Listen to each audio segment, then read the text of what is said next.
Okay, I'm just going to ask one question, then I'm going to turn it over. This is not going to be a moderated panel. We're in Busboys and Poets, so moderation is not on the menu. To each of the three panelists, you've all read Andy's book. Describe in one word what the book means to you. Everything. Legacy. Mike. Can you turn it on? I don't know. Is it on? Yeah. All right, we got it. Legacy. Struggle. You stole my word.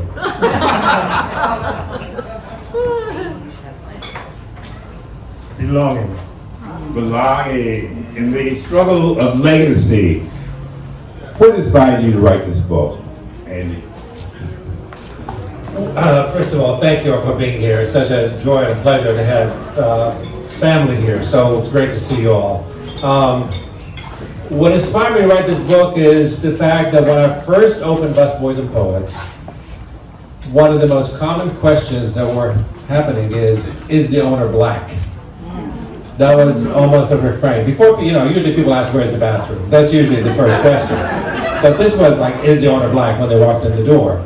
And for a moment, I had to think about what is it about this place that makes people feel that? And I didn't intend it to be a black place. That wasn't the intention. The intention was to make it a place that I would feel comfortable in, that I myself would feel comfortable in. And this is what I ended up with. So, so maybe it has a little bit of black in it.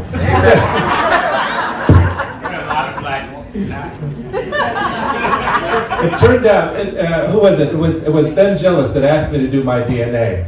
And I did, and I'm 6% from Mali. So I don't know what that means, but let's keep that a secret.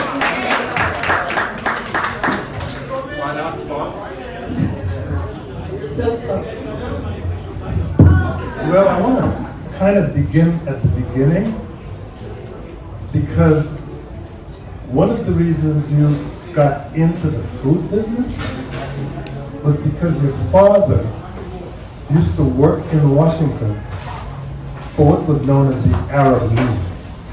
And because of the times we are now in particular because of what's going on in Gaza, people might want to know, what was the Arab League? And what did your father do? We came here in 1966. I was 11 years old. My father was a representative. He was a diplomat that came from Iraq. The Arab League at that time, and still around, was a union of Arab countries. 22 Arab countries that made a union, and they were centered in Cairo. And my father, who happened to run into someone that knew him and so on, was offered the job to be the representative for the Arab League in the United States in Washington, D.C. And that's what brought us here. The Arab League is now no longer really an effective organization. It's just an organization by name, but still exists. But now there's also the Gulf Cooperation Council, the Organization of Islamic Cooperation, and the Joint Arab Force, all of them apparently doing similar things, and I'm just... Yeah, they're all useless. By the effectiveness, right? Yeah, absolutely useless. They can't stop a genocide that's happening in their backyard. They're not very useful, obviously. So it's been kind of a mess. Well, I let everybody else ask, but I brought up your father in the Arab League so you could talk a little bit about how you first got involved in the restaurant business, by way of your father. So my father, it was, maybe some of you may remember, the 1967 Arab-Israeli War that ended up, being called the Six-Day War. And my father's position was recalled. So they would call him back to return back to Iraq. And he was getting ready to do that, and someone told him, listen, you're here, Iraq is, is a mess, the Middle East is a mess, think about a way to stay. And so my father was a professor. He taught Arabic literature. And so he was going to teach, and he got a job at Utah State University. So by this much, I was going to become a Mormon, but luckily, we ended up staying here. No offense to Mormons, by the way. But we ended up last minute before we ended up leaving to go to Utah to start this new life, one of a distant relative who had been living in the United States had a small restaurant. It was a pizza place that sold subs and things like that. You know, one of those typical, strip mall type places. And he wasn't in good health. And he says, I want to sell my place and I think you should buy it. It doesn't take much, you'll figure it out, like he just sort of just gave it. My father's never been really involved in any kind of business in any way. He was always a bureaucrat. But he decided to take a risk and bought the place, and we ended up, working there as young children at the age of 12 on, basically working at my father's restaurant. But that gave me the funniest line for me in the entire book is that when confronted with running a pizza restaurant, his father, the professor, said, "How difficult can it be?" That's exactly right. That's exactly right. Andy, that's where the legacy part comes in for me. The fact that you discovered your passion in your father's struggle. But I want to go back because you said when you first came to the United States, your uncle could not understand this hair, your complexion, and he said, you look like a Negro. And you had experiences throughout school and your community when people mistook you, or mistake? Mistook? Or make sure I got that right. For a black person. And they told you that it was going to be difficult for you. Talk about that a little bit. Yeah, we landed at National Airport, and my uncle was already here. He was a student at George Washington University studying international law, and I remember the first thing that he noticed, because it was kind of end of summer time, and I pick up the sun very easily, and so he looked at me and he says, "My God, you look black," and he used the word Negro, and I was like, I had no idea what he's talking about. I come from a country we don't think of race that way. That's not a thing. And he kept kind of badgering me about it. I had an afro when I was younger, and he would grab my hair, he touched my skin. He was like, "You look so different. Like, what's going on?" Kind of thing. And he looked at my father. He said, "Why do you let him out in the sun so much?" Yeah, so it was and I'm sitting there frozen, having no idea what is going on and what he's talking about. And then, of course, realized that, going to school and being in middle school at the time, my father also had this clever idea, not so clever, but to move us up a few grades because, the educational system in the United States, with all due respect, is not the best. And so the education system in Iraq was much better, and we were much more advanced. At 12, we were doing maybe junior and senior level work here in the United States. And so he moved us up one grade. He moved me up one grade. My brother, he kept him at the same grade because he wasn't as studious as I was. So he moved me up a grade. But being in that environment, being in school, in middle school back then, we went to Stratford Junior High School, which was the first desegregated junior high school in Virginia at the time. We were there, and every questionnaire you had was, are you white, black, or other? And those were the three categories that you had to choose from, and I had no idea what they even meant. And so I would leave them blank, and sometimes the teacher from a distance would look at me and make a decision of what I am, depending on the time of year that it happens. And so I felt very much like an outsider, and I remember being called high yellow, and I didn't know what high yellow meant. And I even looked it up in the dictionary, and there was no high yellow in the dictionary back then, So it was really funny, the whole idea of high yellow was, and people would giggle and laugh, and the girls would laugh at me, and so on. And then, of course, Martin Luther King was assassinated, and suddenly I see race in a very different light. It wasn't funny anymore. It was something that's horrific, something that, that people have fought and died because of it. And so it really gave me a whole different view about race in America, what America was all about. And I made it my business to understand it better. And I'll ask one more, then you gotta say. Well, the other funny part, there were a lot of funny things in this book. I really enjoyed it. You had me laughing. I had 20 pages left to read this morning. You had me crying. I went through a lot of emotions and things that I could relate to. But one of the funny things was what people called you, because I think your real name is Anal. Yeah. But they called My you. name is Enes. Enes. Well, anyway, talk about what people call you behind your back. So Again in your face. when we started school, one of the first things they do is they pair you up with somebody, kind of like your co-student, whatever, is going to take you around, show you places. Well, the kid that they paired me up with really had no interest in being in doing that. I think he was being punished or something. And I'm sitting there, and he walks up to me. He's kind of in a slumber and so on. And then the teacher says, "I want you to meet Anus." And he's like, all of a sudden his eyes lit up. It's like, okay, this is going to be fun. And so he became like very animated. It's like, Anus, let me show you where to go. Anus, come over here. Anus, listen. And I'm thinking like, why are people so friendly here? I had no idea what was going on, really. And so he would take me around and he would introduce me. This is Anus. This is Anus. And, and I'm like smiling, going along. Even the teachers were in on the joke. Like the teachers didn't give a shit. Oh, hi, Anus. Back then it was okay to do that, apparently. But it was a very odd situation. Then when I found out what it meant, I was like, my God, this is horrible. I want to go back to Iraq, where I belong. It was awful. It was really pretty bad. But so if you want to call me Enes, don't mispronounce me. Call me asshole, but don't call me Enes.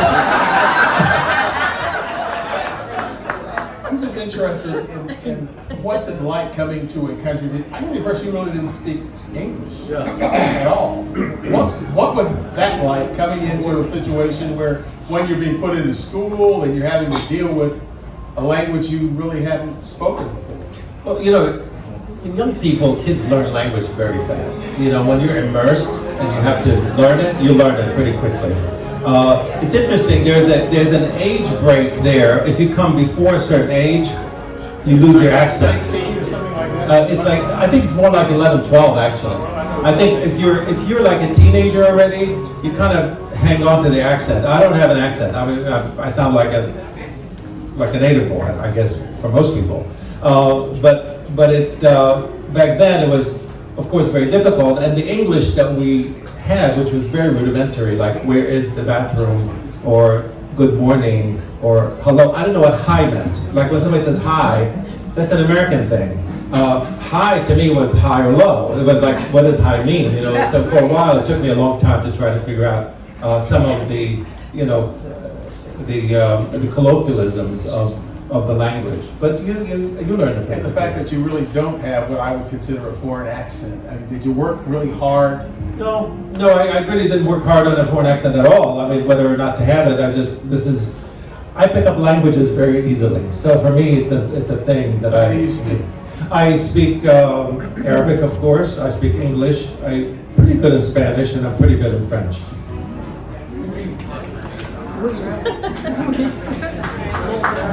How did Enes become Andy? So my father had, as I told you earlier, had a small little restaurant where we worked in.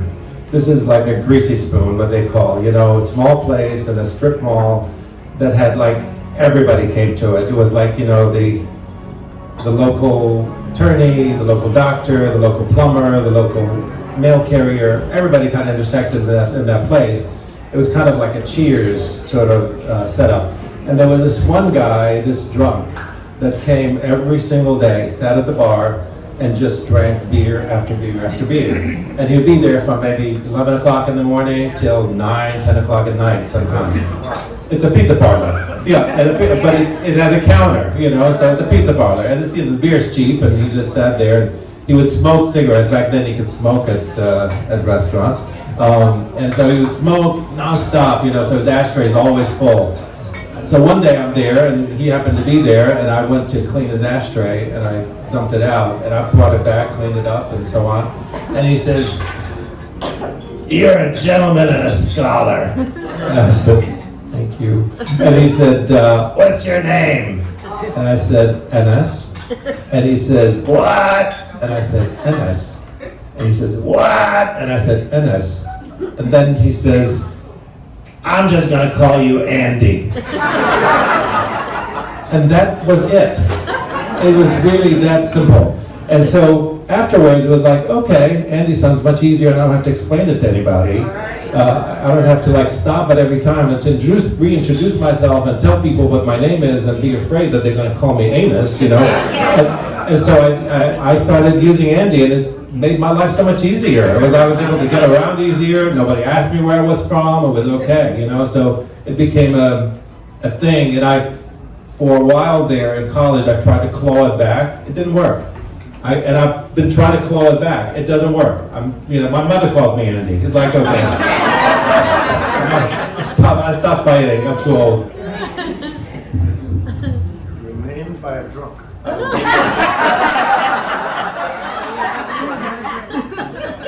Just a regular American name. So Regular American story. the legacy part to me is, very touching, because you work for your dad, but it puts you on a path to where you are today. And there was a time when you worked for him, and then you worked for somebody else. Ooh, what was that like? when you were in somebody else's restaurant, not your dad's restaurant. But in addition to that, Andy, you were always competitive.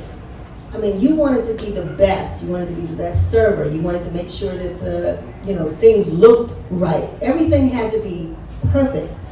Where did that come from? And talk more about, that sense of restaurant and service and delivery, the importance of customer service. Where did that come from? I think a couple of things, Denise. I think one is when you're a foreigner and you don't feel like you belong, you work twice as hard to prove yourself, right? I think black people understand that in many ways, right? You always have to over-excel, overachieve in order to just be on the same level field. And so there was a sense of having to always be better so no one tells you, or no one puts you down, or nobody, speaks down at you, So you always were a step ahead to make sure that you don't allow anyone to question your integrity, to question your ability, or any of that. So I think there was that. I think the other part is because I was on my way to become a doctor. Okay, very lucky that I'm not. But I was on my way to become a doctor, and things changed, and I got into the restaurant track. But it was actually, I really enjoy serving. I enjoy serving people. I mean, one of my favorite jobs is waiting tables. And my staff will tell you, I'll be the first to get up and bus a table or wait on a table or something like that, because it gives me joy to see the power of food and how interacting with somebody, when you're feeding them, to me, feeding someone is a spiritual experience, really. I mean, you're putting nourishment in somebody's body. And that's really important. I mean, we all know, many of us remember our favorite meal. It's not always because it's the most delicious, because we may have had better tasting meals, but we don't remember those. We remember the meals that were served with love, with kindness, with grace. Those are the things that we remember, right? So I always feel like that, just the way you put a plate in front of somebody makes a difference in how they ingest that food and how they interpret that food. So I always felt this amazing connection to food and the power that food has to impact someone's life in a way. And I'll tell you a very short story.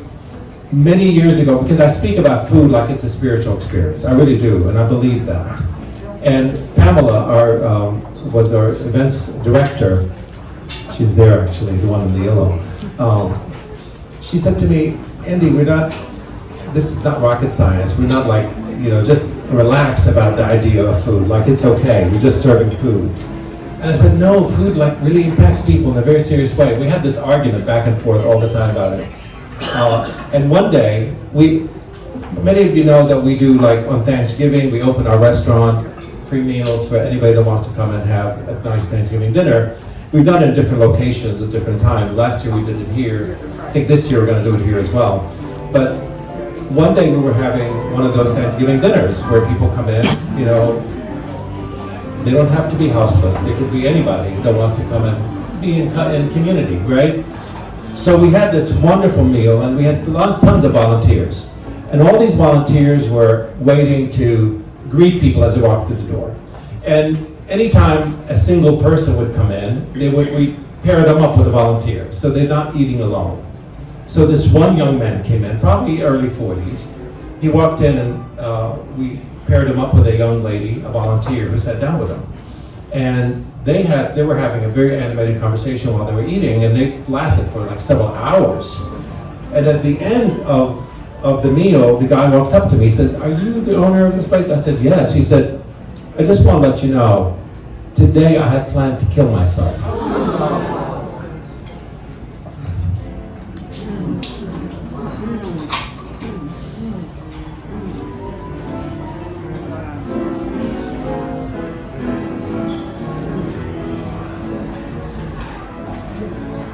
That is indeed a tough experience. So we need to take a moment.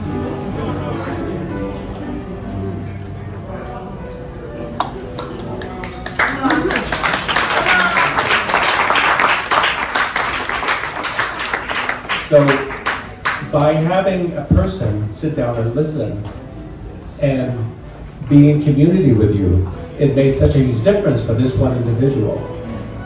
Now, I don't know where that person is today, but I know that he had one more day. And that was really beautiful.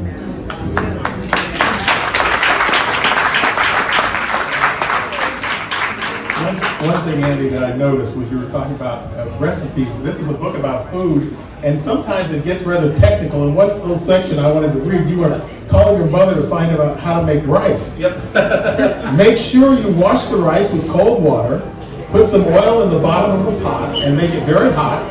Once the oil starts to smoke, pour the wet rice on top of it and stir well, then add water to 1 inch above the rice, about the tip of your finger, no higher. That is instructional material. Exactly, yeah. I mean, rice is a very important part of a meal in Middle Eastern food. So my father used to say, there's no rice, there's no meal. It's not really a meal for him. And so rice is very important. How you cook rice is really important. It has to be fluffy, it has to be like done right, and the amount of water makes a huge difference in how the rice comes out. So yeah, she, you know. One thing that I thought was interesting was you, as you were kind of getting on your own, you went to a number of other places to look and see how people did things. So you went to New York to watch how they did things. You went to California to watch how they did things. And I was particularly struck by one restaurant you went into in New York. Oh, yeah. And they were short-staffed. Tell us about that. So I used to go up to New York often, and you know, because New York was always considered like, you know, DC always wanted to be New York for a long time. You know, people would say, "Oh, this is so." They would come in. I remember when we first opened Busboys and Poets, people would come in and say, "Oh, this is so New York," and I say, "No, this is so DC. Like, stop owning everything." You know. And one year we were, I think it was like, maybe the third year we were open or something, the city paper used to have like this survey that readers do. And one of the questions of the survey was, what is the first place you would take an out-of-towner? And Busboys was number 1. Number 2 was the National Mall. Isn't that wild? Number 2 was the National, I think number 3 was the Art Gallery or something like that, but it was pretty wild. But, so I would go up to New York sometimes to just get ideas, you know, food, service, things like that. And I would go like in Soho and areas like that that are kind of like, you know, kind of hip and up and coming. And I would go from restaurant to restaurant. I would start with like a small breakfast, then I'd take a snack, and I change restaurants. Take a snack, then go to lunch, then do an after lunch, and then do a dessert, then do a dinner, then head back on the train for the same day. Very full and slightly drunk. But so we went. It was about lunchtime. I walked into this one place. It wasn't Soho. It was a tiny place, maybe the size of this room. And the owner, or I came to find out it was the owner, was actually kind of running the show on the floor. So she was getting water, and she was talking to people, and she was greeting people, and she was serving them and all this. And at the beginning, when I first came, I introduced myself to her, and I told her I'm here from DC, I'm looking at restaurants, I'm getting ideas, and I love your place, it's very cute. And we sort of hit it off. And then it was right before lunchtime, and then lunchtime hit and started to get busier. People started coming in through the door. And I'm sitting there, I can't sit still when I see people at the door, I gotta get up. So I see she's running behind the bar, getting a drink, she's doing stuff. I got up, I knew where the menus were. I just grabbed some menus and I seated the next party, randomly at a table. And I went up to her, she was behind the bar at the time, I said, look, we just met, right? So she knew who I was, I wasn't crazy, So I said to her, I said, look, I'd be happy to just seat people, get them water, and you can take care of the rest. I said, I have nothing else to do, so I'm fine with that. And she looked at me for a second and then panicked, she said, okay. So what you said was he's drunk. But I'll use them anyway. So I started seating tables, and within 10 minutes, we were a team, Water's table 3, water's so, and I didn't know the table numbers, but I'd say the table at the door, the table near the window, or the second booth, or whatever. And the place got packed, and I'm running around it. By the end, I was ready to take table orders or whatever it was. And at the end, of course, once things slowed down, I sat down, she joined me, she bought me a wonderful lunch, and we had a great time. And I left much more enriched. Well, there are a lot of restaurants, but there are really no restaurants like Busboys and Poets.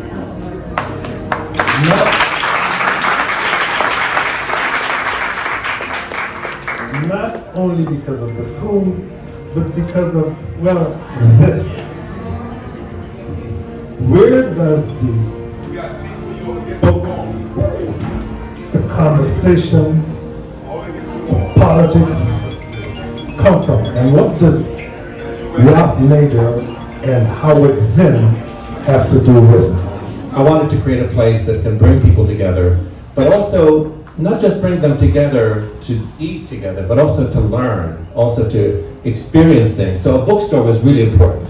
Having a bookstore that has knowledge, to me that was important, because I felt like if people have knowledge, they can make the right choices and the right decisions. So I wanted to have a bookstore there, and not just any bookstore, but well curated with certain titles that I thought are important for people to live in a better world. And so I created that. Then I wanted to have a stage where we can have these types of conversations. We can have poetry, we can have music, we can have beautiful cultural things, we can have authors that come and talk about important issues. We can have panel discussions to talk about different things, which we do all the time right now. So all of these things coming together in one kind of space was really important for me to create, because I really wanted to find my tribe, I wanted to find my community. And then when all that was being put together, and finally the door opened, and all these people showed up, I thought, my God, this is amazing. I'm not alone in this. There are so many people that believe a better world is possible. There are so many people that believe what we have, what we hear in government and all the shit that happens there isn't the reality that we all want to see and live in. So it really became an exciting thing when that happened. And it's funny because when I was trying to open the first place, people always say, how did you get the financing? How do you start financing? Because I'm not independently wealthy. So it wasn't like I had all this money to do it. I had to go get a loan. And so I went to many banks to try to get a loan, and every bank that I went to really turned me down because they thought, if you have books and coffee and poetry, you're not going to make money. There's no way you're going to make money out of these things. It doesn't add up. It doesn't add up. I mean, each one of them doesn't make money.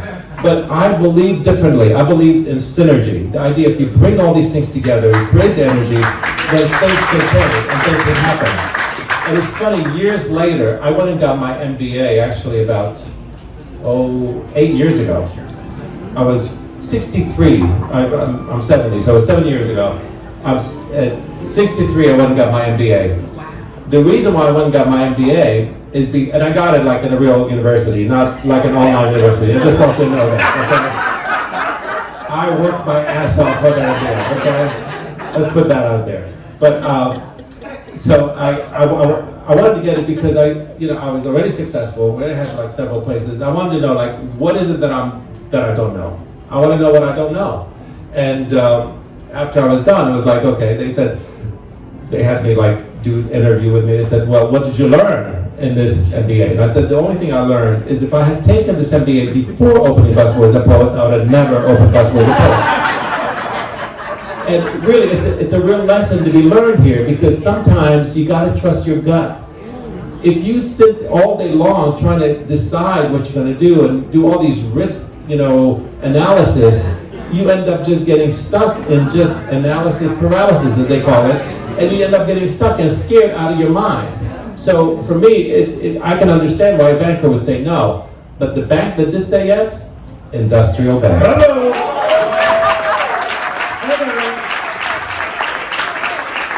They immediately got it. And it was really funny because I put together a business plan, right? I didn't know what a business plan was. I didn't know what a pro forma was. And those are business terms, right? A business plan is you write down in, several pieces of paper what the business is about. And a pro forma is basically an Excel sheet that has like how many seats you have, how much each seat's gonna bring, what are your expenses, what's your income, so on. And you gotta have a positive bottom line, right? I didn't know what a pro forma was. I just put something together that I thought made sense. It was on an 8.5 by 11 sheet of paper, and 8.5 by 11 sheet of paper, a business plan. And I took this, like this. I just took this to the banker, and I said, "Here, give me $2 million." And they looked at me like, "Really? This is?" So I've seen business plans that have like leather binders and colorful charts and the business fails. Like, okay, so this worked, but those can fail. So it's not about the dressing, it's about the reality of what you could do. And so I went in there, and the banker looked at it, and he says, I like your idea, I like what I see where you're coming from, but your numbers don't work. Just they don't work. Look like they work to me, but to him, I guess he's a banker, he knows better. So he said they don't work. I said, well, what's not working? He said, well, you don't have enough income. I said, well, what should I do? He said, increase the income. And I said, I don't know how much income I'm going to get. He said, doesn't matter. It's just it's a projection. I said, okay. So we erased the numbers, put new numbers, and I got $2 million. That was like the biggest lesson in my mind. It was like, nobody has a crystal ball. I have no idea how many people are going to walk through the door, or how many people are going to spend, or how much they're going to spend, how long they're going to stay. It's all guessing. Business is guessing. It's just it's really about guessing. And if you believe in what you do, and if you work really hard to make sure that it's that you stay on track, I don't want to say. Denise can tell you, industrial is used to dealing with people like you.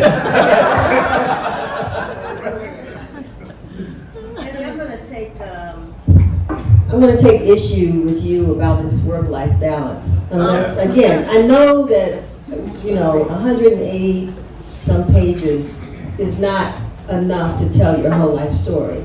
So as I read through it, I kept saying, there's something missing, there's something missing. He's not telling this part. So I'm glad to know that there's another part coming, but what I did get out of it was that you're a workaholic. At least this book's painted that picture, so much so that when the first Busboys opened, you called your wife to tell her, I'm spending the night, and you slept on a bench in the restaurant. I slept on benches many times. But, I mean, in my restaurants, that is. But what I got in bits and pieces of this was that one, you found time to meet a woman that you fell in love with, you married her, and somewhere along the way, you all had, 4 kids? I'm like, you were Russian. You were really rushing through life, but things happen. But that's the part I wanted to know more about. How you were able to have that work-life balance and to sustain the relationship and to raise. What do you have? 2 girls and 2 Yes, boys? and 2 boys. 2 boys. And, Okay. I mean, Marjan is at the other location for another event that we have right now. So she said, I've heard you many times, I don't need to listen to you again. She decided to go there. But it's, I think having a good partner is really important. I mean, I have a very chaotic life, but I have to have balance at home. I have to have calm at home. If I had to come to somebody that was waiting for me at the door to can't wait till I get home so they can just tell me about their problems, I'm like, I'm not having it. I'm not interested, I remember when I first met Marjan, we were getting ready to maybe take the relationship to a different level. I told her, I said, listen, I'm in business, and I want you to understand that my work is my priority. That you may have to be second. That we may be having an anniversary dinner, and if I get a phone call that says, hey, the plumbing is backed up, I'm gonna stop that anniversary dinner and go and take care of it. So, and something can come up any minute that I have to be able to respond to. And so if you're willing to take second fiddle to the business, then I'm willing to have this relationship continue. And it sounds crass, but honestly, I don't know what you all think, but if you have a really bad business and you're frustrated and angry all the time because you can't pay your bills and you can't take care of things, it puts the biggest strain on a relationship. I think everybody would know that. And the relationship would end up breaking up anyway. So start with that in mind. It's like, I really love what I do, and I love you as well, but I want to make sure that you understand that it's not one or the other. There'll be times where you may be priority, but there'll be many times where business is the priority, and I have to always put that ahead. I don't like the word workaholic. I say it sounds like a disease.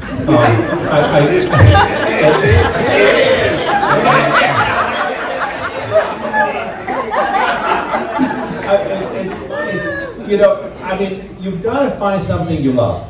And it doesn't mean that you have, for example, when people say, oh, I want to be an entrepreneur, many people think of entrepreneurship as owning your own business. Not everybody wants to own their own business or has that kind of stomach for it. It doesn't mean that you cannot be an entrepreneur, even if you work for other people. Entrepreneurship is a way of thinking. It's just a mindset. It's how you operate. You solve problems. You find little things and you try to make them work within your orbit so that you can have better management of them. So to me, I think there are people who are workers and there are people who are entrepreneurs. And entrepreneurs are much happier because they have a certain amount of control over their life and over their workspace. And I think that's where the difference is. I use the word struggle when I talked about your book, and one of the things that struck me was, for example, one of your restaurants, you were at the point where you were going to have to, you thought, throw in the towel. Yeah. And everything depended on a food reporter from the Washington Post showing up at your restaurant. You were waiting, waiting, praying, I guess, that would happen. And finally it did one day.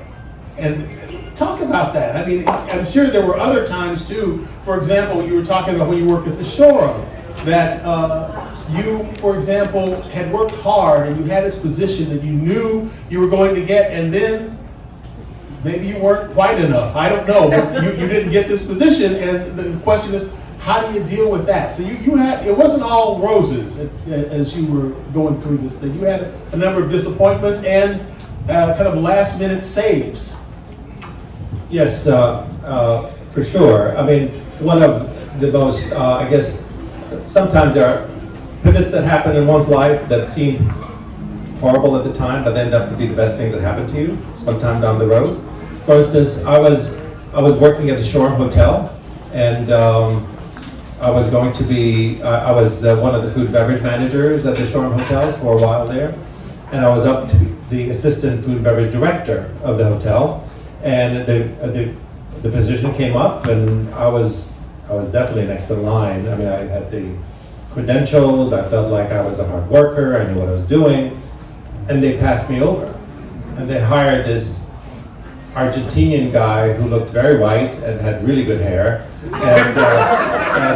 and wore Rolex watches, and he just looked the part, I guess, more than I did.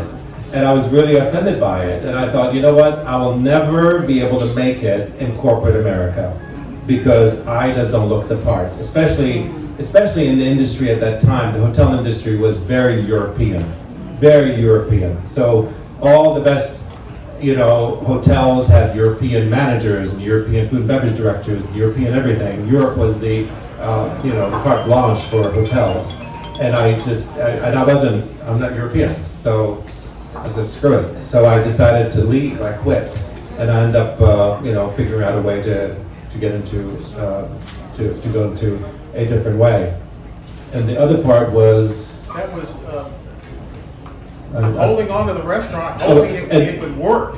And the failures, as you mentioned, Sam, I think so I opened my first restaurant in DC, was called Skewers.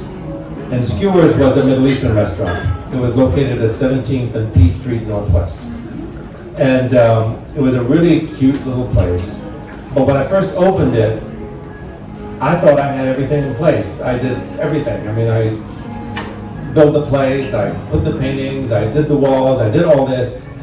And then I opened the door thinking that there's going to be a rush of people coming through the door, and no one came. I was like, oh shit, I put every last penny I had into this place, and nobody walked through the door. And I sent a postcard to the food critic back then. Some of you may remember Phyllis Richmond. Yeah. Phyllis Richmond, do you remember Phyllis Richmond? Yeah. She was the food critic for the Washington Post. This is before social media, before Yelp, before any of those things. And Phyllis Richmond was the sharpest pen. She could kill you with her words, or she can save you with her words, literally. People had death threats on her. Like, if she wrote you a bad review, you gotta like either close the door and start over again, or do something really drastic. And so for me, I wrote to her, asking her to come and review the place. Of course, there's millions of places, everywhere. And so for her to choose you to come and review you was a big deal, because they put one review a week. There are 52 restaurants a year, basically, and that's it. So you're one of 52 restaurants for the entire year, you may get a chance to be reviewed. And finally, she responded, and she walked in through the door, and I was like, on pins and needles. I would like, when she walked through the door, I had an idea what she looked like, and I suspected it was her, and then she started ordering, and I knew that was her. And I was like shaking, like literally shaking, putting the food in front of her, and making sure that I don't let on that I knew her, because that is like not a good thing. And so she finally, the review finally came up, and the review was, back then you couldn't get it online because there is no online. So you had to wait for the paper to come out on Sunday. And I couldn't sleep Saturday night. I could not sleep Saturday night. So I woke up like 3 o'clock in the morning. I got in my car. I drove to the Washington Post. And I sat outside the Washington Post. It was on 15th Street, I believe. I sat outside the Washington Post, and I saw the papers coming out. And I walked up to the guy who was loading them, and I said, can I please get a paper? And he said, no, you gotta go buy it. And I said, please, it's my review. I'm here, been sitting here all night long. And I gave him this long, sad story, and he finally said, okay, fine, He just handed it to me, So I took the newspaper, and I went back to my car, and I sat down.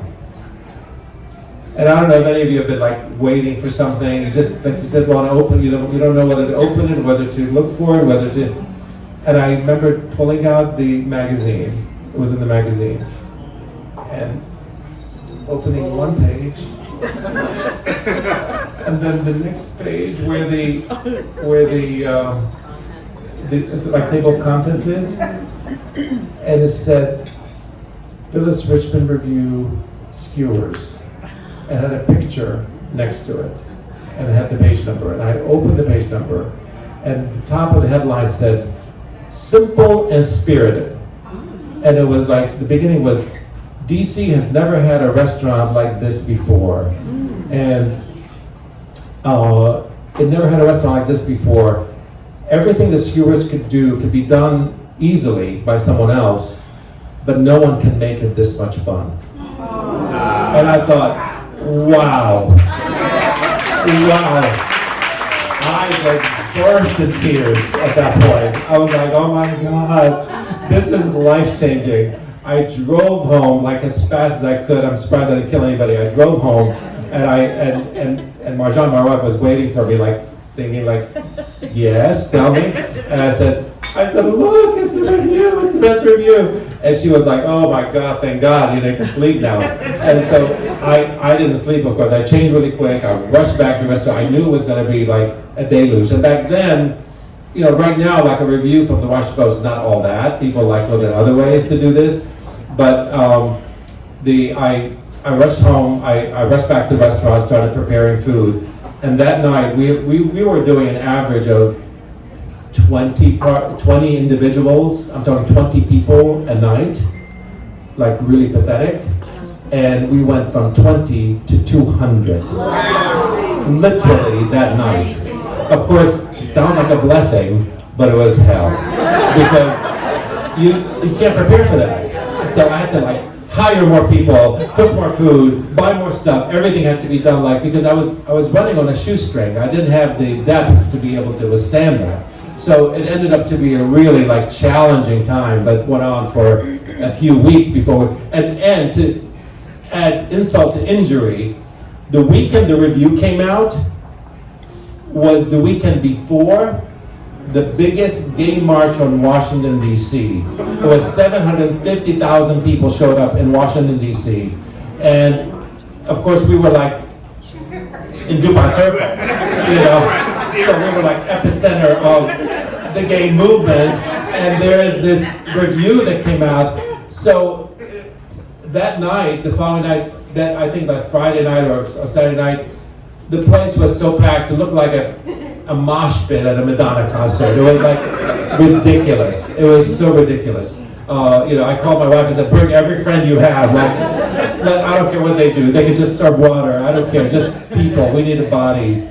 And of course, I remember years later, I actually saw Phyllis Richmond, and I told her, I said, look, if it wasn't for you, I would probably have been an accountant today or something. You were the reason why I was able to stay in the restaurant business. It really was that simple.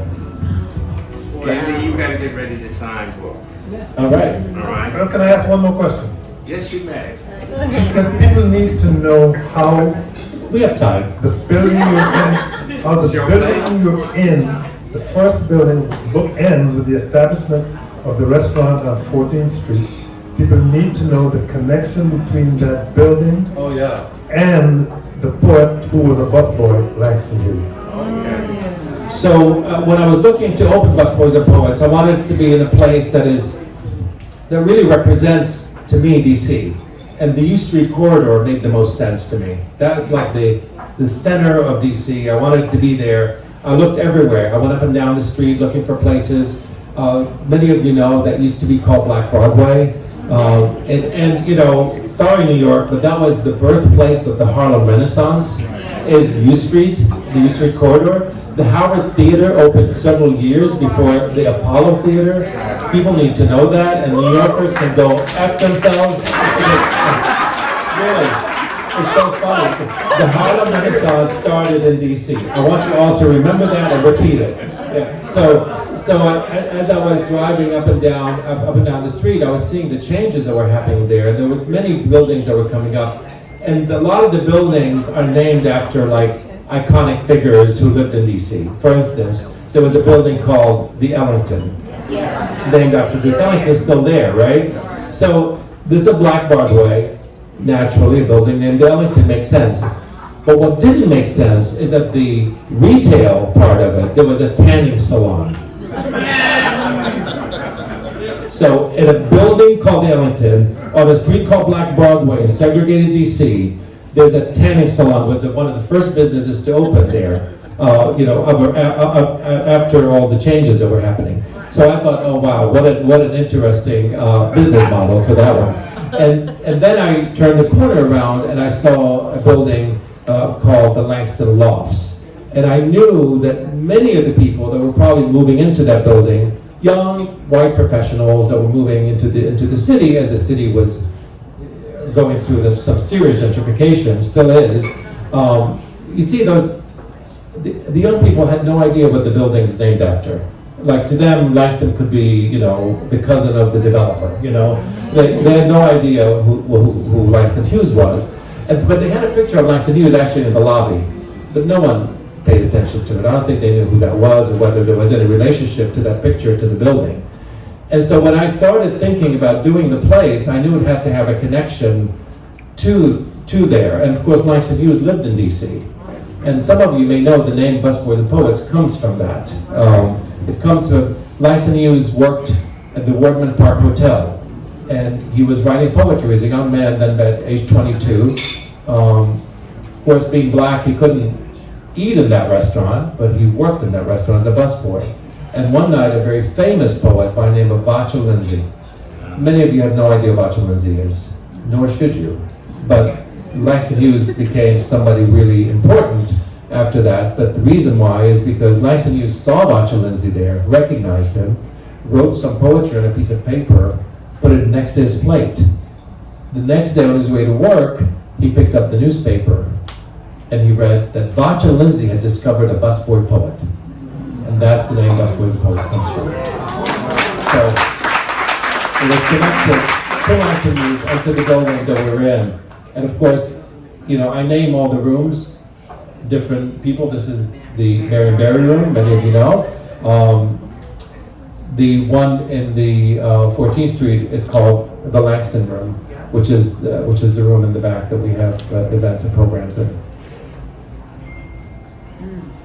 So since Phil's going to give us one more chance to ask one more question. He's in charge. Yes, and like I said, I'm not going to tell you what's in this book and what's not in this book. A lot of what he said is in this book. A lot of what he said is not in this book. So you got to read it to figure out what's in it and what's not. And you will enjoy it. I truly believe that. But I want to ask a question. I have two. One was about the art because the store. Well, I won't go there. I'm just going to let them read it.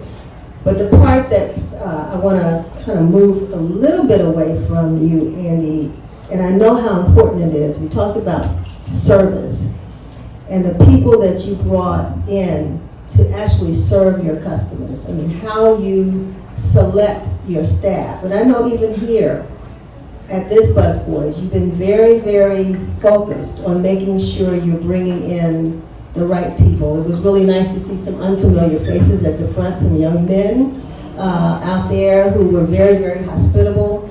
But this is a gift that you have that you really focus on to make sure that people understand where they are, who they're serving, and why that's important. How do you get that across, and why is that important to you?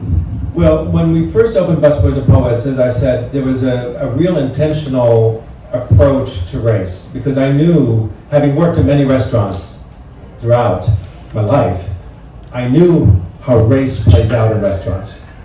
I knew race in America plays out in everything, but in restaurants it has a heightened feel to it. I mean, we all know about the Greensboro sit-ins and at Woolworth, at the Woolworth counters, and how I was always really kind of shocked by how otherwise seemingly civilized people can actually stand next to somebody and pour ketchup and sugar on their head because they're different than they are.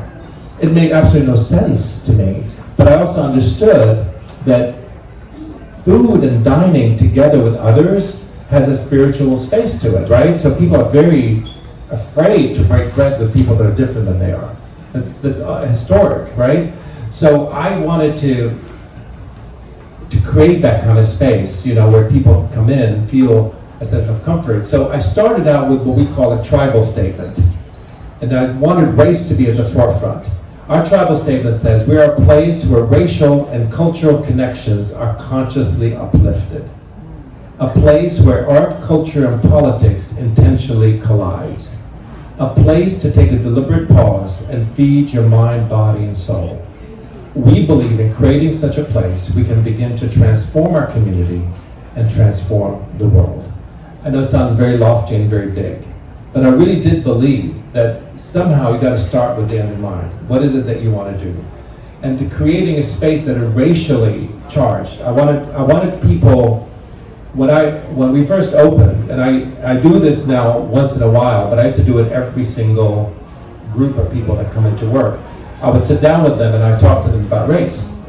And so the orientations, our orientations, which I still do now, orientations are, you know, we do the HR stuff and we do the usual stuff that, you know, people have to do. And then they tell them the owner is going to come and talk to you.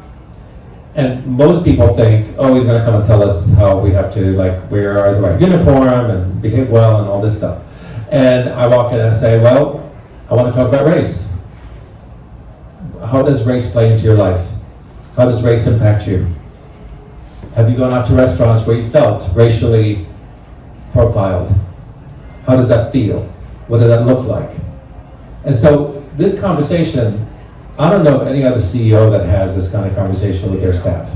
Oftentimes CEOs, especially with the DEI stuff, which was a lot of bullshit, let's face it, because many people that were working in that or doing, not the people that were working doing the work, I think the people that were doing the work were sincere and wanted to make it happen, but oftentimes it was one of those check the mark, you know, check the box kind of thing. We have DEI, let's move on. We have a department that is DEI and has nothing to do with the rest of the organization, you know, and that's why they were able to remove it in a heartbeat, because it wasn't really integrated into the system. Organizations that had DEI as part of the DNA, they don't care whether you remove DEI or not. It's part of the DNA. It's not a thing. It's not just an acronym. It's an actual way of life. And so I would have these conversations with these folks, and I would give an example. I say, let's say it's a Saturday morning, and let's say you have an empty restaurant that you just opened the door, and you're the host at the front, and a black couple walks in. And you take the black couple across that entire empty restaurant and see them in the back in the corner. I said, what are the black couple thinking? They're probably thinking like, are you trying to hide us? Why are you putting us in the back? Right? So that creates a whole different dynamic of their experience, how they eat, how they order, how they treat their server, how they tip even. So it becomes a self sort of professing prophecy, you know, thing, where then it becomes that you see them wrong, they're pissed. The waiter comes up to them, they give them attitude. The waiter is mad because they think, oh, these are just angry black people. They end up giving them semi-bad service or minimal service. The tip ends up to represent that, and they walk away thinking black people don't know how to tip. That's what ends up happening. But no one knows how it started. They just see the end. Whereas if you have a white couple walk in, the first couple, you take them all the way back in the corner, what is the white couple thinking?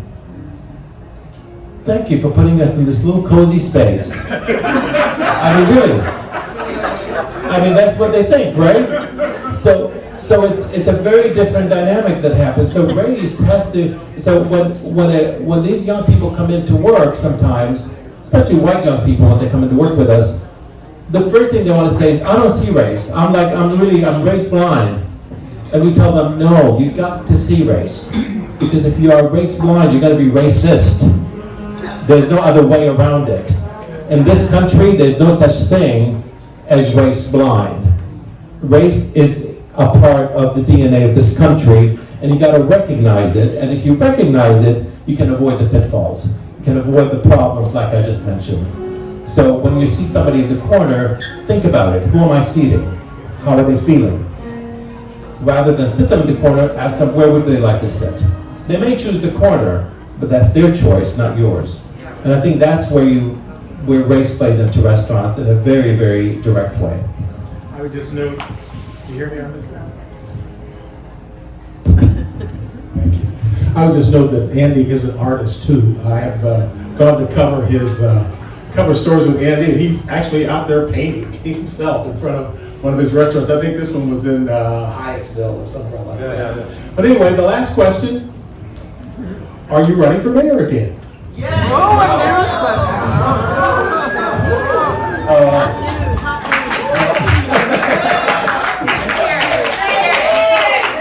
Be careful what you wish for.